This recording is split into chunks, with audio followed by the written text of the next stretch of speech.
नमस्कार दोस्तों, 100 क्वेश्चन हम पिछली 2 क्लासों में कर चुके हैं और आज हम स्टार्ट करने वाले हैं 101 नंबर से। ठीक है, ये हमारी बायोलॉजी की सीरीज़ चल रही है। अगर आप सभी को ये पसंद आ रही है, जल्दी से वीडियो को लाइक करो, अपने दोस्तों तक शेयर करो। ठीक है ना। तो देख तो 101वां क्वेश्चन है, लीवर से संबंधित विज्ञान का जो शाखा है, जो अध्ययन किया जाता है, वो किया जाता है हिपेटोलॉजी में। किस में किया जाता है? हिपेटोलॉजी में। ठीक है। अगला क्वेश्चन है कि मानव शरीर का जो सबसे बड़ा अंग है, इस क्वेश्चन को थोड़ा ध्यान से देखना कि मानव शरीर का सबसे बड़ा अंग जो होता है वो त्वचा होती है, लेकिन मानव शरीर का सबसे बड़ा आंतरिक अंग की बात करें तो वो होता है यकृत। मानव शरीर का सबसे बड़ा अंग पूछे तो वो त्वचा है, ठीक है, और सबसे बड़ा आंतरिक अंग पूछे तो वो है यकृत। ठीक। त्वचा का जो अध्ययन है वो विज्ञान की डर्मेटोलॉजी शाखा में किया जाता है। त्वचा का अध्ययन विज्ञान की डर्मेटोलॉजी शाखा में किया जाता है। ठीक है। अगला क्वेश्चन है कि मानव शरीर की सबसे बड़ी ग्रंथि कौन सी है? तो मानव शरीर की जो सबसे बड़ी ग्रंथि है वो है लीवर या यकृत। मानव शरीर की सबसे छोटी ग्रंथि है उसको बोलते हैं पीयूष ग्रंथि।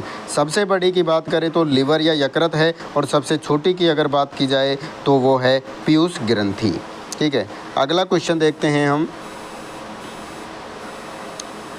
पित्र रस का स्राव कहाँ होता है? तो पित्र रस जो है उसका स्राव होता है लीवर के अंदर, यकृत के अंदर। महत्वपूर्ण सवाल बनते हैं पित्र रस से। तो देखो, पित्र रस का जो स्राव होता है वो लीवर में होता है, लेकिन ये पित्राशय में जाकर इकट्ठा होता है, संग्रहित होता है।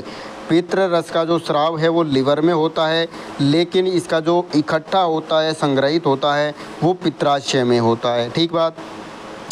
पीएच जो होता है पित्र रस का वो 7.5 से 8.5 यानी हल्का क्षारीय होता है।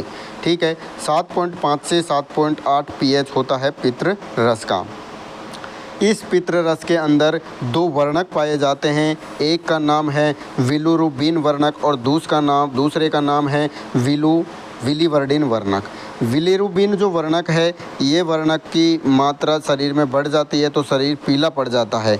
बिलिरुबिन की मात्रा अगर शरीर में बढ़ गई तो शरीर पीला पड़ जाता है, जिसको पीलिया जो होता है अपना, पीलिया जॉन्डिस या हेपेटाइटिस बीमारी है वो होती है। तो हेपेटाइटिस जो बीमारी होती है वो किसके कारण होती है? वो होती है बिलिरुबिन वर्णक के कारण। ठीक है। और दूसरा जो वर्णक है वो है बिलिवर्डिन वर्णक। ये जो वर्णक है वो यूरोक्रोम वर्णक, ये यूरोक्रोम में पाया जाता है, या इसको यूरोक्रोम वर्णक भी बोलते हैं। ठीक है। और यूरोक्रोम के कारण जो मानव का जो मूत्र होता है उसका रंग कैसा होता है? पीला होता है। क्वेश्चन बनता है, मानव मूत्र का रंग पीला किसके कारण होता है? तो यूरोक्रोम वर्णक के कारण होता है। किसके कारण? यूरोक्रोम वर्णक के कारण। अगर एग्जाम में ये ऑप्शन में ये ना दिया हो तो बिलिवर्डिन वर्णक के कारण होता है। ठीक है ना। ठीक है। अब आगे देखते हैं। देखो, लीवर के कार्य क्या देखते हैं हम? लीवर के कार्य। तो हमारा जो लीवर होता है ना, लीवर, उसमें देखो, लीवर मानव शरीर के अंदर विटामिन ए का निर्माण करता है। लीवर मानव शरीर के अंदर विटामिन ए का निर्माण करता है। ठीक है। लीवर विटामिन कीड़ा KEDA और B12 को अपने पास स्टोर करके रखता है, संग्रहित करके रखता है।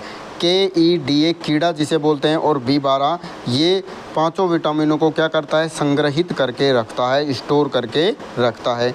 मानव शरीर के अंदर यूरिया, जिसका फॉर्मूला NH2CONH2 होता है, इसको नोट कर लेना। मानव शरीर के अंदर यूरिया का निर्माण कहाँ होता है? तो ये हमारे लीवर में होता है, और इसलिए यूरिया के निर्माण के कारण जो लीवर है उसे मानव शरीर की प्रयोगशाला या रासायनिक शाला कहा जाता है। ठीक है। मानव शरीर की प्रयोगशाला या रासायनिक शाला किसे कहते हैं? लीवर को कहते हैं। क्यों कहते हैं? क्योंकि इसके अंदर यूरिया का निर्माण होता है। ठीक है। अब इसके अंदर देखो, ये 2 क्वेश्चन और बच गए थे अपने, 109 और 110। पित्र रस का जो काम होता है ना वो क्या होता है? तो ये वसा की बड़ी बड़ी गोलियां जो होती हैं उनको तोड़कर छोटी छोटी गोलियों में कन्वर्ट करता है। पित्र रस वसा की बड़ी बड़ी गोलियों को छोटी छोटी गोलियों में कन्वर्ट करता है।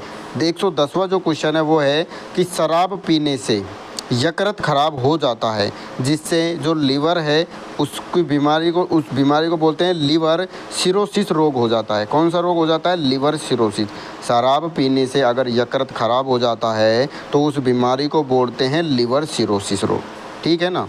अब हम आगे देखते हैं। ये हमारा हो गया। अब देखो ये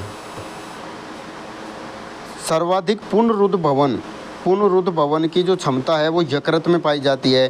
पुनरुद्ध भवन का मतलब होता है कि जैसे छिपकली है, छिपकली की पूंछ टूट जाती है और फिर वापस आ जाती है, टूट जाती है फिर वापस आ जाती है, तो इसको बोलते हैं पुनरुद्ध भवन। तो ये है कि हमारा जो लीवर होता है उसके अंदर पुनरुद्ध भवन की क्षमता ज़्यादा होती है। जैसे अगर हमारा लीवर थोड़ा बहुत ख़राब हो गया तो वो जल्दी से जल्दी प्रयास करता है कि वो सही हो जाए। लीवर विषाक्त या जहरीले भोजन को अविषाक्त भोजन में बदलने का कार्य करता है। जैसे कि हम भोजन करते हैं, अब उस भोजन में जैसे छोटा मोटा कोई जहरीला पदार्थ हमारे अंदर चला जाता है तो उसको ये अविषाक्त भोजन में कन्वर्ट करता है। भ्रूणीय अवस्था में जब बच्चा अपनी माँ के पेट के अंदर होता है उसको बोलते हैं भ्रूणीय अवस्था। तो भ्रूणीय अवस्था में आरबीसी का जो निर्माण होता है वो यकृत में ही होता है। अब देखो ये 112वां क्वेश्चन है कि जैसे ग्लूकोज है, ग्लूकोज को ग्लाइकोजन में जो बदला जाता है, ग्लूकोज ग्लाइकोजन में बदलती है, इस प्रक्रिया को बोलते हैं ग्लाइकोजेनेसिस। ग्लूकोज का ग्लाइकोजन में बदलना कहलाता है ग्लाइकोजेनेसिस और ग्लाइकोजन का वापस ग्लूकोज में बदलना ग्लाइकोजेनोलाइसिस कहलाता है। ध्यान रखना, ग्लूकोज ग्लाइकोजन में बदलेगा तो ग्लाइकोजेनेसिस और ग्लाइकोजन वापस अगर ग्लूकोज में बदलेगा तो इसको बोलते हैं ग्लाइकोजेनोलाइसिस। ठीक है। अब ग्लाइकोजन जो होता है ना, इसका महत्वपूर्ण क्वेश्चन बनता है, इस ग्लाइकोजन को जीव जंतुओं का संचित भोजन कहा जाता है। डबल स्टार पॉइंट करके इसको नोट कर लेना कि ग्लाइकोजन है, इसको जीव जंतुओं का संचित भोजन कहा जाता है। अब देखते हैं आगे। लीवर के बाद मानव शरीर का दूसरी सबसे बड़ी जो ग्रंथि होती है उसको बोलते हैं अग्नाशय ग्रंथि। मानव शरीर की सबसे बड़ी ग्रंथि लीवर है। अगर दूसरी सबसे बड़ी ग्रंथि की बात करें तो वो है अग्नाशय ग्रंथि, जिसका भार लगभग 80 से 85 ग्राम होता है। कितना होता है? 80 से 85 ग्राम। ठीक है। मानव शरीर की एकमात्र मिश्रित ग्रंथि है ये। ठीक है, ध्यान रखना, एकमात्र है, एकमात्र, यानी कि जितनी ग्रंथियां हमारे शरीर में पाई जाती है उनमें अगर मिश्रित ग्रंथि की बात करें तो वो अग्नाशय ग्रंथि है। अब ये मिश्रित क्यों है? क्योंकि ये एंजाइम और हार्मोन दोनों का ही श्रवण करती है, दोनों का ही स्राव करती है। अब दोनों ही इसे निकलते हैं, इसलिए इसको मिश्रित ग्रंथि कहा जाता है। और कौन सी है? अग्नाशय ग्रंथि है, जिसे पैनक्रियाज ग्रंथि भी बोला जाता है। अब देखते हैं हम कि पैनक्रियाज ग्रंथि या अग्नाशय ग्रंथि जो है ना, ठीक है, इसके अंदर लैंगर-हिल्स कोशिकाओं का समूह पाया जाता है। लैंगर-हिल्स द्वीप कोशिकाओं का समूह कहाँ पाया जाता है? तो ये अग्नाशय ग्रंथि पैनक्रियाज ग्रंथि के अंदर पाया जाता है। इसके अंदर 3 प्रकार की कोशिकाएं पाई जाती हैं, एक अल्फा, बीटा और गामा। ठीक है। अग्नाशय ग्रंथि या लैंगर-हिल्स द्वीप कोशिकाओं में 3 कोशिकाएं होती हैं, एक होती है अल्फा, दूसरी होती है बीटा और तीसरी का नाम है भाई साहब गामा कोशिका। अल्फा जो कोशिका होती है ना, इसके अंदर ग्लाइकोगोन हार्मोन निकलता है। कौन सा हार्मोन निकलता है? ग्लूकागोन हार्मोन निकलता है। अल्फा कोशिका के अंदर ग्लूकागोन हार्मोन निकलता है और गामा कोशिका के अंदर सोमेटोस्टेरोन हार्मोन निकलता है। लेकिन बात आती है बीटा कोशिका की। भाई साहब, बीटा कोशिका है, ये अपने लिए वेरी वेरी इंपॉर्टेंट है। एग्ज़ाम में सीधा सीधा क्वेश्चन बनता है। इससे बीटा कोशिका से निकलता है इंसुलिन हार्मोन। कौन सा हार्मोन? इंसुलिन हार्मोन निकलता है। अब बात आती है कि इंसुलिन हार्मोन की खोज किसने करी? तो उस वैज्ञानिक का नाम है बेटिंग बेस्ट। बेटिंग और बेस्ट नामक वैज्ञानिक, दो वैज्ञानिक हैं, एक का नाम बेटिंग दूसरे का नाम बेस्ट। तो बेटिंग और बेस्ट वैज्ञानिक ने किसी खोज करी, इंसुलिन हार्मोन की खोज करी। ये इंसुलिन हार्मोन कहाँ पाया जाता है, ये बीटा कोशिकाओं में पाया जाता है। और ये बीटा कोशिका कहाँ पाई जाती हैं, लैंगर हेल्स द्वीप कोशिकाओं में पाई जाती हैं। अब बात आती है कि इंसुलिन की अगर कमी हो जाती है हमारे शरीर में तो जो रोग होता है उसको बोलते हैं डायबिटीज़ यानी मधुमेह रोग। और इसमें क्या होता है, शुगर की मात्रा बढ़ जाती है, शुगर लेवल बढ़ जाता है। दूसरा है, अगर इंसुलिन की अधिकता हो जाए तो इस रोग को बोलते हैं हाइपोग्लाइसीमिया रोग बोलते हैं। इसमें क्या होता है, शुगर कम हो जाता है, शुगर लेवल कम हो जाता है। तो ये जो क्वेश्चन है, ये भाग है, इसको वेरी इम्पोर्टेंट क्वेश्चन बनता है, यहाँ से इसको नोट कर लेना। अब हम आगे देखते हैं। देखो भाई, अग्नाशय ग्रंथि से अग्नाशय रस का स्राव होता है। किसका, अग्नाशय रस। और ये जो अग्नाशय रस है ना, इसको पूर्ण पाचक रस कहा जाता है। पूर्ण पाचक रस क्यों कहा जाता है, क्योंकि यहाँ पर भोजन आता है तो यहाँ जो एंजाइम और निकलते हैं, हार्मोन और एंजाइम निकलते हैं, वो भोजन को पूर्ण रूप से क्या कर देते हैं, पचा देते हैं। इसके बाद भोजन का पाचन नहीं होता है। ठीक है, तो पूर्ण पाचक रस किसे कहा जाता है, अग्नाशय रस को पूर्ण पाचक रस कहा जाता है। लाइपेज एंजाइम ये कहाँ से निकलता है अग्नाशय से निकलता है। तो देखो ये क्या करता है, हमने घी और तेल खाया, उसमें पाई जाती है वसा। अब वसा के पाचन की जो शुरुआत है वो हमारे आमाशय से ही हो जाती है। और यहाँ पर जो वसा है ये बड़ी इसकी टुकड़े होते हैं। अब वसा के बड़े टुकड़ों को छोटे टुकड़ों में का जो काम करता है वो पित्र रस कर देता है। ठीक है, जब वसा बनती है तो उसको पायसीकृत वसा कहा जाता है। और जब लाइपेज एंजाइम के संपर्क में आती है, किसके, लाइपेज एंजाइम के, तो ये वसा किस में बदल जाती है, वसीय अम्ल और ग्लिसरॉल में बदल जाती है। इसी को वसा की मूल इकाई कहा जाता है। भाई साहब याद रखना, वसा की मूल इकाई क्या है, वसीय अम्ल प्लस ग्लिसरॉल वसीय अम्ल प्लस ग्लिसरॉल क्या है, वसा की मूल इकाई है। और लाइपेज एंजाइम जो है वसा के पाचन में निर्भर करता है। अब दूसरा एंजाइम आता है जिसको बोलते हैं ट्रिप्सिन एंजाइम। अब इसकी कहानी सुनो।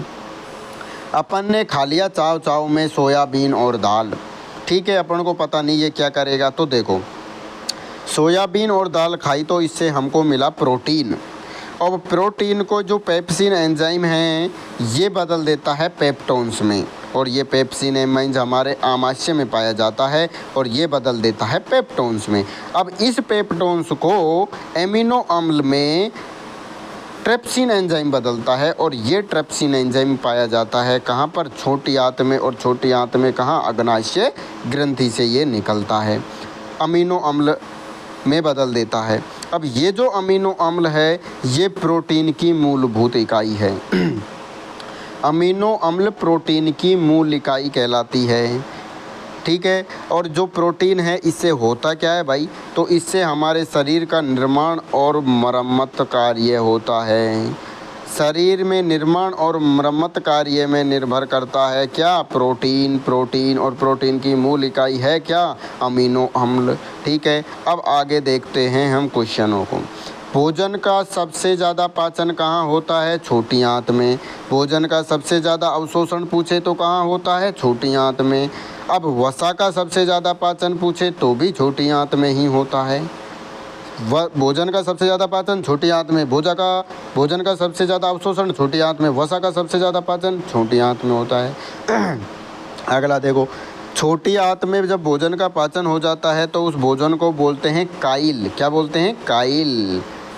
ठीक है, और आमाशय में भोजन के पाचन जब होता है उसके बाद उसको बोलते हैं काइम। क्या बोलते हैं, काइम। और मुख्य गुहा में जब भोजन का पाचन होता है तो उसको बोला जाता है वोलस।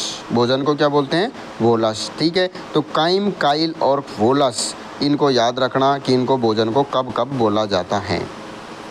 अगला क्वेश्चन की बात अगर हम करें तो भोजन में से जल का अवशोषण कहाँ होता है, तो भाई साहब याद करना, भोजन में जल का अवशोषण अगर पूछे तो वो होता है बड़ी आंत में। कहाँ होता है, बड़ी आंत में। भोजन आहार नाल जो होती है हमारी, उसका सबसे अंतिम भाग जो एनस और गुदा होता है, ये अपशिष्ट पदार्थों को बाहर निकालने का काम करता है। ठीक है, अगला क्वेश्चन पूछें कि वर्तमान में अपेंडिक्स, ये जो अपेंडिक्स है ये क्या है? तो अपेंडिक्स मानव का एक अवशेषी अंग है और ये पाया जाता है हमारी बड़ी आंत में। ठीक है, कहाँ पाया जाता है? बड़ी आंत में। अब ये अपेंडिक्स क्या है? तो भाई साहब आपने देखी होगी कि पहले मनुष्य के पूँछ हुआ करती थी, मनुष्य के पूँछ हुआ करती थी, लेकिन उसका यूज धीरे धीरे कम होता गया और वो पूँछ क्या हो गई? हमारा अवशेषी अंग बन गई। इसलिए अपेंडिक्स जो है वो आज भी हमारे पीछे पूँछ के रूप में एक अवशेषी अंग के रूप में पाया जाता है। ठीक है, तो ये पाया जाता है कहाँ? बड़ी आंत में पाया जाता है। अगली बात करें अगर हम, ये पीएच मान दे रखा है कुछ, जैसे लार का पीएच होता है 6.8। लार का पीएच कितना होता है भाई? 6.8 होता है। रक्त का पीएच की बात करें तो 7.4 होता है। दूध की बात करें तो 6.5 होता है। आशुत जल, शुद्ध जल या वर्षा के जल के पीएच की बात करें तो 7। आशुत जल, वर्षा का जल और शुद्ध जल का पीएच 7। हमारे या मानव मूत्र की बात करें तो उसका पीएच होता है 6। जठर रस का जो पीएच होता है वो 1 से लेकर 3.5 होता है। पित्र रस की बात करें तो इसका जो पीएच होता है 7.5 से 8.5 के बीच में होता है। ठीक है, तो ये जो हमने पाचन से संबंधित महत्वपूर्ण सवाल हमारे बन सकते थे वो हमने इस क्लास में डिस्कस कर लिए हैं। अब आगे की जो सीरीज़ है हम अगली वीडियो में देखेंगे। अगर आप सभी को हमारी ये मेहनत पसंद आ रही है तो जल्दी से अपने दोस्तों को शेयर करो। धन्यवाद।